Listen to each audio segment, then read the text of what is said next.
Hello అండి, అందరికీ నమస్కారం. బియ్యం పిండి వడియాల కోసం మనం ఏ గిన్నెతో అయితే పిండి తీసుకున్నామో ఆ గిన్నెతో 6 గిన్నెల నీళ్ళు ఇలా స్టవ్ మీద పెట్టుకొని మరక పెట్టుకోవాలండి.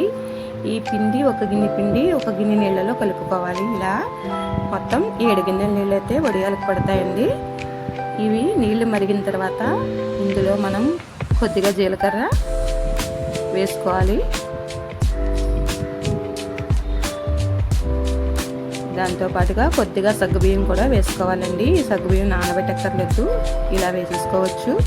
దాని తర్వాత కొద్దిగా పచ్చిమిర్చి పేస్ట్ కూడా వేసుకోవాలి. పచ్చిమిర్చి పేస్ట్ వద్దనుకుంటే పచ్చికారం కూడా వేసుకోవచ్చండి. నేనైతే పచ్చిమిర్చి పేస్ట్ వేసాను.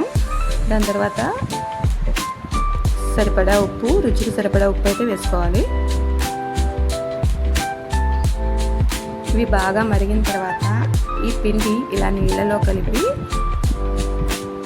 ఉండలు లేకుండా కలుపుకోవాలండి. ఇలా కలిపిన పిండి మనం ఇందాక స్టవ్ మీద పెట్టుకున్న వేడి నీళ్ళల్లో అయితే వేసుకోవాలన్నమాట.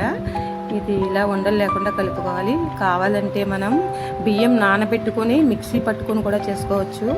నా దగ్గర అయితే వరిపిండి ఉంది, అందుకని నేను ఇలా వరిపిండితో అయితే చేస్తున్నాను. తర్వాత ఇది మరిగిన తర్వాత ఈ నీళ్ళలో ఈ పిండి అయితే వేసుకోవాలండి.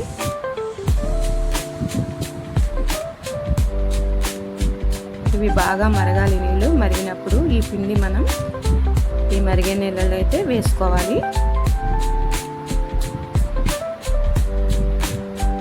ఇలా వేసేటప్పుడు ఉండ కట్టకుండా మనం కలుపుకుంటూ వేసుకోవాలండి. లేకపోతే అడుగున ఉండ కట్టేస్తుంది. మనం బాగా కలపాలి వేసిన పిండి మొత్తం.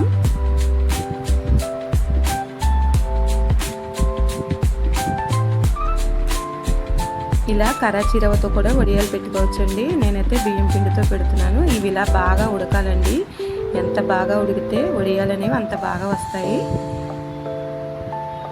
ఇందులో మనం ఉప్పు చూసుకొని కావాలంటే సరిపోకపోతే కాసంత ఉప్పు వేసుకోవచ్చు. నాకైతే ఇలా ఒకదాన్ని చేసిన వలన కొద్దిగా ఉండ కట్టిందండి.